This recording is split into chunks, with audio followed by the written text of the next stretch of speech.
And welcome to Brookside Chats. I'm your host today, Brooklyn, and today I'm joined with our guest, Chris D.T. Gordon. How's it going, Chris?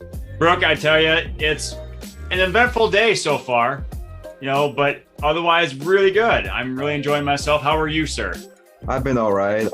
My Nebraska Cornhuskers could be doing better football-wise. Not looking too good this season, but next season we're always going to try and turn it around. So there's that. Always next year. Oh yeah, just like the Dallas Cowboys saying every year we're going to the Super Bowl, right? Just like Nebraska going to like the college football playoffs every year. Or the Detroit Lions saying we're gonna win a game. And they're like what, 0-8 now, 0-9. I want that 0-16 jersey. It's 0-17 now, though. That's the fun part. So 0-17. I remember the time when they went winless. There was that joke, and I was like, I want that jersey. Mm-hmm. Only a true fan would wear that. If you can deal with the lows of the lows, you can probably deal with the highs of being gratitude or gracious for it. So, that's why I brought you out today. Because you have this philosophy, I believe it's called the attitude of gratitude, right? Yes, sir. So what's that all about? Well, it's a process I developed while recovering in the hospital in 2015 from contracting necrotizing fasciitis, or as I call it, or flesh-eating bacteria, and also the extensive reconstructive surgery that followed that. And at this point, Brooke, I want to give a care warning. I should have given before I said the words necrotizing fasciitis, but I will be discussing physical and mental trauma in my discussion. Okay. Good, forewarning. So, yeah, thanks. So can you explain some examples of the attitude of gratitude throughout your life, or is it just after post recovery with kind of the pain and trauma from this flesh-eating bacteria? Yeah, certainly. Well, my parents early on instilled me with a sense of gratitude, always say thank you, always appreciate people. And so that was no problem for me. However, when I was facing this life-threatening and life-changing event, I was not only dealing with the physical trauma and scars, but shortly after I awoke from my 5-day coma, after all the surgeries had taken place, I was inundated by a different kind of bacteria, personal bacteria. Those negative thoughts that occupy or invade even our minds when we are faced with a life-changing or challenging event. For me, I was inundated by questions such as, what was I going to look like physically when I fully recovered, if I fully recovered? What was I going to be able to do physically? What was my mindset going to be like? What were my relationships going to be like with my wife, Becky, our kids, our other family members, our friends? How were we going to deal with this financially? Because as it turns out, I am now the proud owner of a $1 million arm. That's how much my medical expenses accrued, $1 million. And so early on, I was bombarded by these thoughts, and they were starting to turn my mindset negative. However, after a conversation with Becky early on, she started telling me about how everyone in our various social circles was stepping up to the bat for us. Our neighbors were keeping an eye on the house and snow blowing our driveways and walkways. This had happened in March of 2015, late March. So while it was spring on the calendar, in Minnesota, it's winter part 2. We have friends in the town where Mayo Clinic was held, Rochester, Minnesota, and people were dropping off food and toys for my kids because when I had gone to the hospital, Becky brought the kids and Max the dog to her parents' house in Rochester. And they were thinking they'd be there for 2 or 3 days. Mm-hmm. They ended up being there for 2 weeks without much of their clothing, without much of their, many of their toys. But people were stepping up and going over to their house, dropping out the toys, playing with the kids. My brother, Jeff, who lives in Michigan, where I grew up, as soon as Becky told him what I was dealing with, he got on the first flight out of Grand Rapids, Michigan, flew to the cities, and then found his way down to Rochester and spent a week and a half with us, sometimes sleeping overnight in the hospital. And he also bought me an iPad to help me pass the time. And a friend of Becky's from high school even set up a GoFundMe account, which helped offset a lot of the lost wages I incurred because I had gotten sick at the end of the third quarter of the school year. I'm an online teacher. I missed the entire fourth quarter, but that GoFundMe account helped offset those losses because I did not have nearly as many sick days as I would have needed. So when she told me all this, that personal bacteria was washed away. And what remained is the attitude of gratitude. And when I started really letting this take hold, I asked myself 3 questions. The first question was, what good things did I have in my life? Now, Brooke, when I asked you that question, what's your typical answer? What 3 things I have in my life? Well, what are good things you have in your life? I would say the relationships I have with family and friends, I guess like income, and then just kind of like passion to like, explore and look at different things or look at things in different perspectives. Mm-hmm.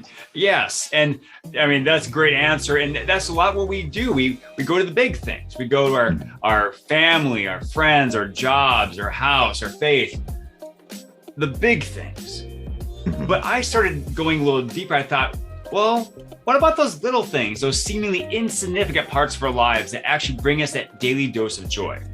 So for me in the hospital, I thought about, well, my brother got me this iPad and I downloaded Netflix. And at that time, the first season of Daredevil was released. And as you can probably see behind me, I have a picture of Iron Man and the Ninja Turtles with Deadpool. I'm a pretty geeky guy. So I really dug those episodes as I was able to recover and enjoy them at the same time. Then I thought about that the sunlight never shined in my eyes when I was bedridden. I realize that sounds really random, but when you are sequestered to one specific spot for me, it was weeks on end, and you have literally no control over your outside environment besides what you can reach.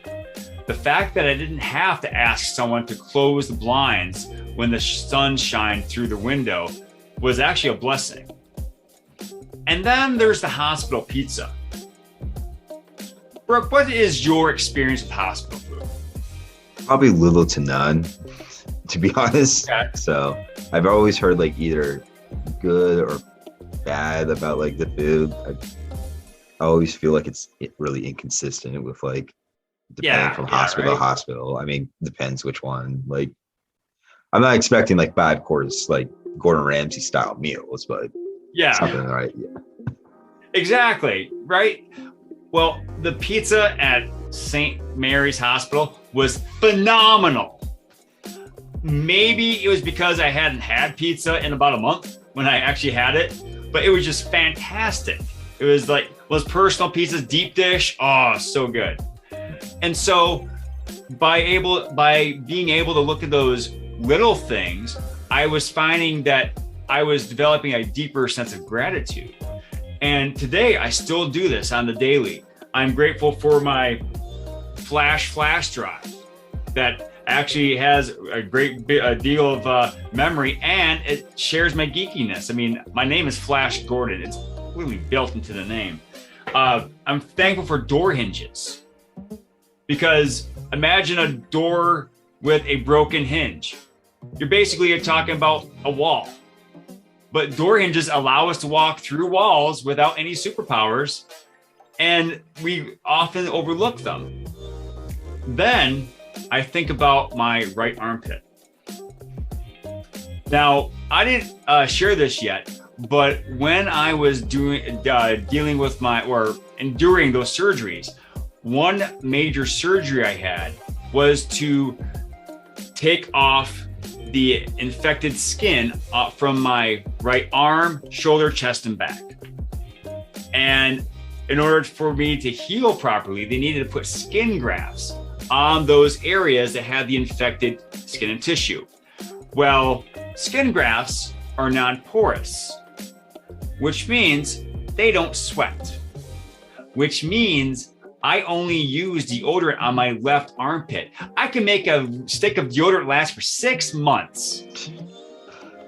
And that's the kind of thing I think of. It's like, wow, that's kind of cool.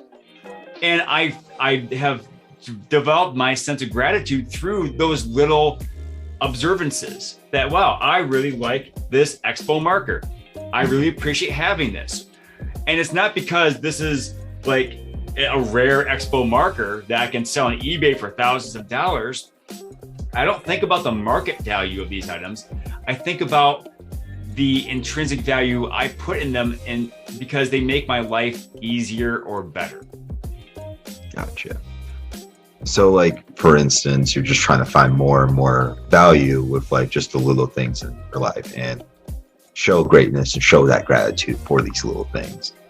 Exactly. And it just kind of reminds me, I wonder if this kind of correlates with like, about the 5 like love languages and stuff like that, like yes. Acts of service, like, something like as simple as like holding a door, maybe it might seem like, a simple thing, but like, a little act of kindness can probably go a long way at the end of the day. So I thought that could correlate. So it does actually. That ties into another part of T.A.G that I was going to talk about in a little bit. So spoiler thanks alert. for the preview. But no, that's all right. That's all right.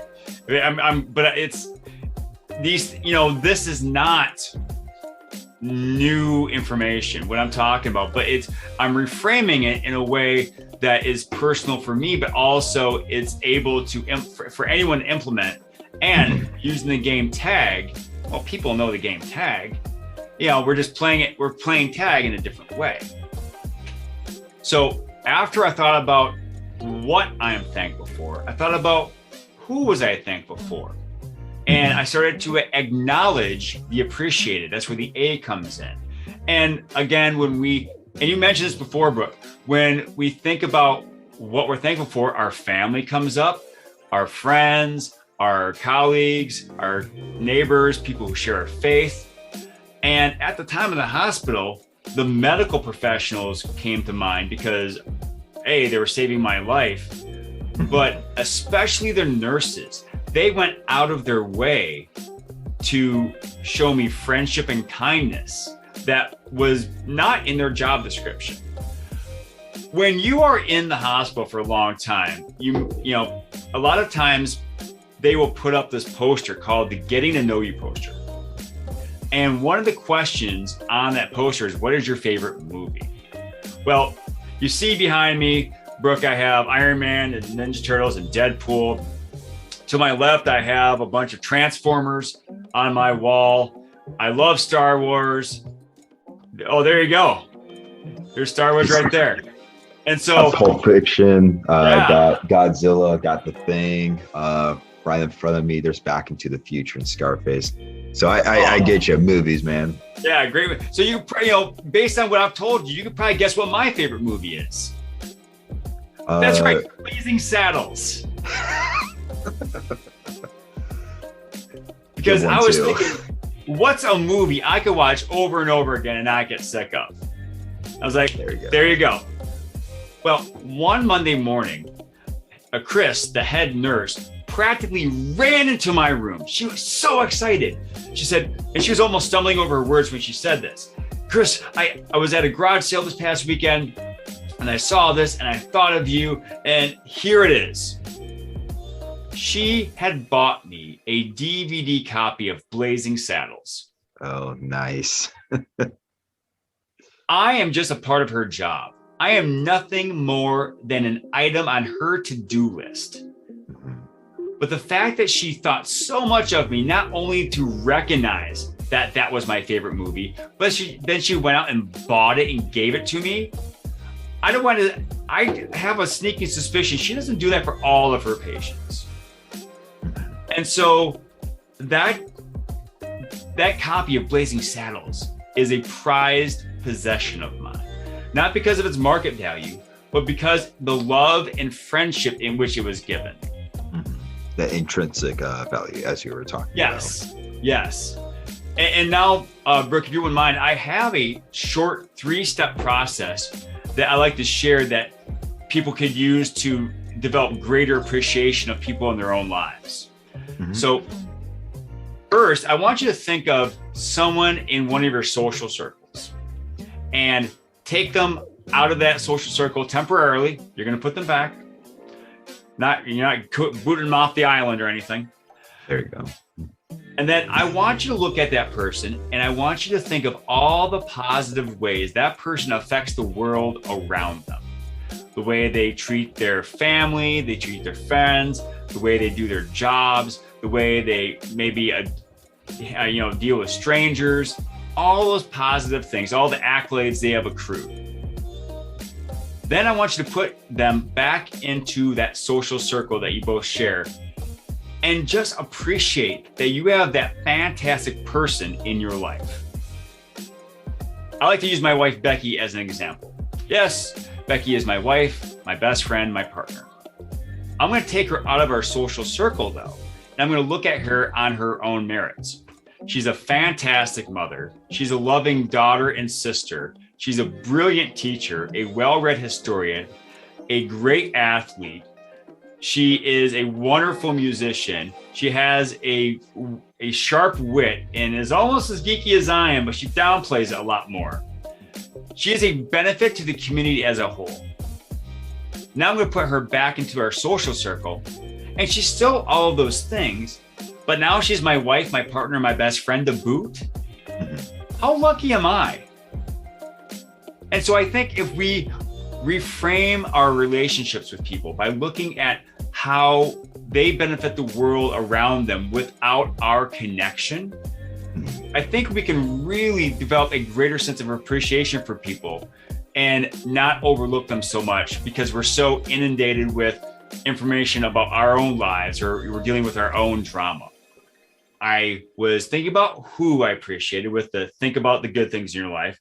I was thinking about what I appreciate. I was thinking about who I appreciated and acknowledging the appreciated. And then I started thinking about the G.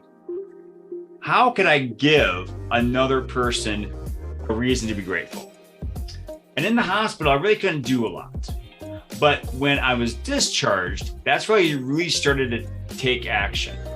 I started mowing the lawns of my neighbors when they would be out on vacation during the summer or busy with family things. And during the winter, I would snow blow their driveways and their walkways. When I'm out on my runs, I pick up garbage I see on the road or on the sidewalk or in someone's yard without getting too trespassy. I, open, like you mentioned before, opening doors for people. And as you alluded to, Brooke, that doesn't cost me a dime. Mowing my neighbor's lawn, I have an electric mower. It doesn't cost me anything. I don't have to pay for gas. Picking up garbage, I have to bend down. I'm doing squats at the same time. I'm multitasking. It doesn't cost me anything to open a door for someone. But to that person, and we don't know people's situations unless they tell us. That person could be having the worst day of their life. By opening that door and holding it for them, I'm letting them know, hey, I see you. And I don't know what is going on in your life, but for this brief moment, for these 5 to 10 seconds, I want to let you know that I'm focused on you and I want to help you out in this little way. It doesn't cost me to do anything but hold a door for someone, but to them, it could be priceless. And so by giving those reasons for someone to be grateful, by doing those acts of kindness, as you mentioned earlier, I am playing tag with other people because I am giving them the chance to be thankful for something, and then perhaps, allowing them to do a kind act for someone else. And I don't know about you, but I've played tag by myself before. It's boring and more than a little embarrassing. You kind of look like a human trying to chase its own tail. But when we involve others in these acts of kindness, it becomes more exciting, more fun, and it's infectious. And other people want to help people. There are actually numerous studies that have shown that there are endorphins released. There are the body goes through positive chemical changes when you practice gratitude and when you help others with those acts of kindness. And is there like any like studies with like, you would think like also with like mental health, like helping out like people that are suffering through like, depression or like worse, like mental like thoughts or very heavy negative or personal bacteria thoughts, as you were describing earlier? There is a graphic that was produced by the Greater Good Science Center out of the University of Berkeley, California. And the graphic has a Venn diagram with 3 circles. And it's not the connection that's so important, though. It's those 3 circles. And one is physical, one is social, one is psychological. And all those circles, they display the different ways that gratitude affects us positively. In the physical area, it helps us get better sleep. It makes us feel better through those endorphins and those release of chemicals. It makes us want to exercise more, and it makes us smile more, and and that's pretty attractive. And then you look at the social aspects. Well, grateful people want to be around others so they can share that gratitude. They say thank you more, so people want to help them out because everyone likes to hear thank you. And people just want to be around someone who is grateful because they know that their actions are going to be appreciated. And for the psychological, this is what really helped me out, because grateful people become more resilient over time and to challenging events, because they can see that not everything is doom and gloom. They see the silver lining in the cloud and can make it and feel like they can make it through a challenging event because they know that there is good around them and they can see that good. That's pretty sweet. And knowing that, like, just small acts of kindness can help out like people in the long run and also make them feel knowledge and make them have a better like mental health. Like, I think that is logical. And I mean, psychology wise, humans are more like social creatures anyway. So just these small interactions would definitely like help, as release those endorphins, right? Yep. And yeah, it's pretty cool. But now I'm thinking of like, just because of like, since like with COVID and like all those lockdowns, was it still equally kind of hard to give like, that attitude of gratitude when you're kind of like that, like isolated like space? Or what do you think about that kind of just like the last year or so? It's funny that you asked that, Brooke, because in January of 2020, so January of last year, I decided I wanted to become a professional speaker. Mm-hmm. I had recovered well enough, and I had gone through enough experiences that I thought, I need to share this with other people. It is selfish of me to keep TAG to myself. I'm a human dog chasing my own tail. So I decided, okay, I'm going to start speaking. And so I started an event. I had an event at my church, which is a block and a half from my house here in Newell, Minnesota. 25 people came. It was well received. I felt great. All right, I'm going to do this speaking thing. Then March happens. We all know what happened there. Yeah. Womp. Yeah. So I sit down and I think, well, I can't speak in schools where I want to be, but I'm not going to stop. I need to keep speaking. So I start a podcast called Scar Bearers, and I start sharing my story. But pretty soon I realized, well, I'm not going to have a long run if I'm just going to share my story. So I start interviewing people. And by interviewing people, I develop more practice with speaking. I am also invited onto others' podcasts like yours, where I can hone my message. And I have actually become a much better speaker because of the shift I made to start a podcast than if I had just sat on my thumbs and felt, oh, okay, I'll just wait it out. And so actually COVID forced me to up my game. And by doing that, I have spoken to people around the world. I'm looking at your map, and I can name a half dozen places right now I have spoken to. I've spoken to people in Australia. I've spoken to people in Germany. I've spoken to people in the UK, in Canada, in Nepal. I had to wake up really early to speak to people in Nepal, but it was worth it. I'm just thinking how many cups of coffee had to be at that point, like 3 a.m. Just like, all right, guys. Yeah. All right. Let me get some toothpicks here. It is, but in all those experiences, I was honing my message. I was crafting my talk. And now, as things are starting to open up, I've spoken at a number of schools. I've spoken at a running expo because I'm a runner and they invited me to speak at their expo. I've spoken at a comic book convention because my story heavily relies on the origin story, and origin stories are most often tied to comic book characters. So COVID actually has helped me reach out to people more than you would have thought because of my desire to speak and that pivot I took to start my own podcast. When one opportunity closes, another opportunity opens. So that's awesome that you're able to and just keep on pursuing forward with just your dream and going out and being motivated to speak on those different platforms.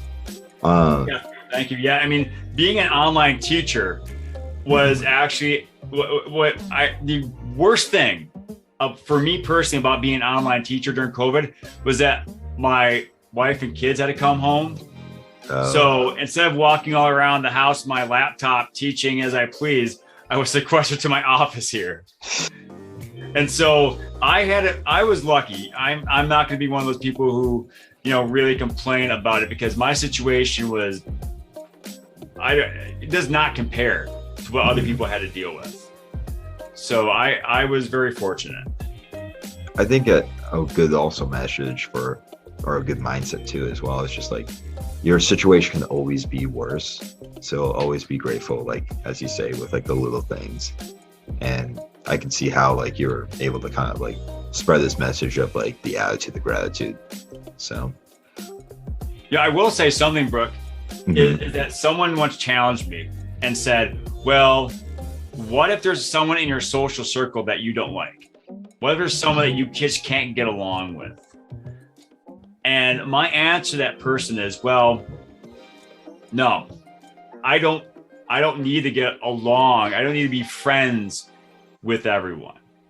However, that person, chances are that person has a positive effect on someone's life.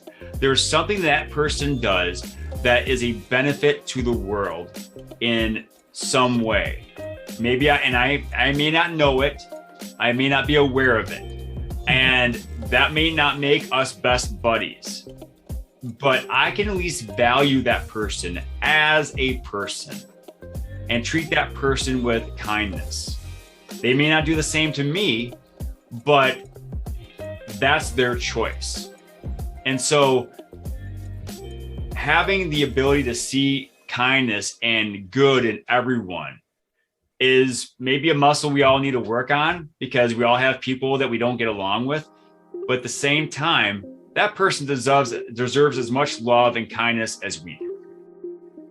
I agree with that. Like, I think more people just need to be more open with like perspective and kind of just understand that, like, just because you might disagree, just because you might not like the person in general, doesn't mean they don't really deserve it. Like you said, it's just, you know, opportunities come and go.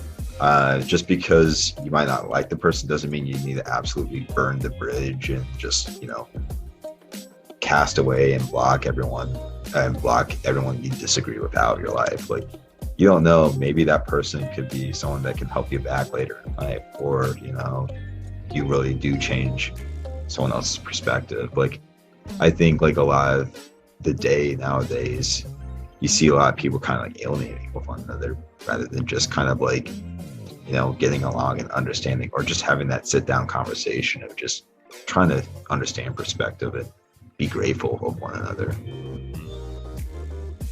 So is there like a website or like philanthropies that you like are going towards for like helping out with like kind of spreading your message, or is there like anything that you recommend for people to kind of like go with like the attitude of gratitude, or like steps to take with that? Certainly.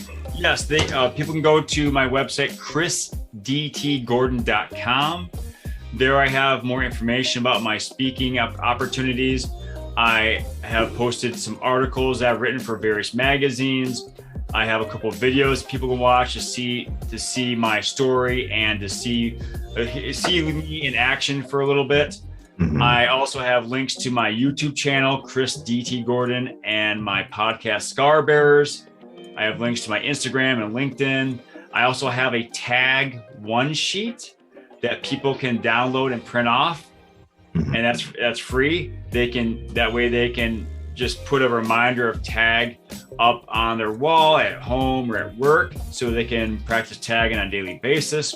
I also have a merch store called Chris D.T. Gordon's Tag and Pop Shop, where I have shirts like this one here. I have sweatshirts. I have beanies like this thing right here. I love this hat because being in Minnesota at this time, my chrome dome gets cold really quickly. So I love wearing this hat, and I have a promo code for people to use at the merch store. It's Tag Pop 1.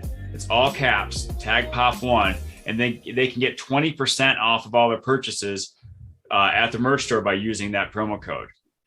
All right. And so yeah, by going to chrisdtgordon.com, they can find everything about me there. My contact information is there. If you want to email me, it's chris@chrisdtgordon.com. If you know of any schools or organizations that could benefit from my message, please keep me in mind and reach out to me. Of course. Thank you. Thank you for coming out as a guest, Chris. I appreciate all you do. Thank you for spreading the attitude of gratitude, and you're always welcome to come by and like stop by Brookside Chat. So thanks, Brooke. I appreciate it, brother. You have a great day. You as well.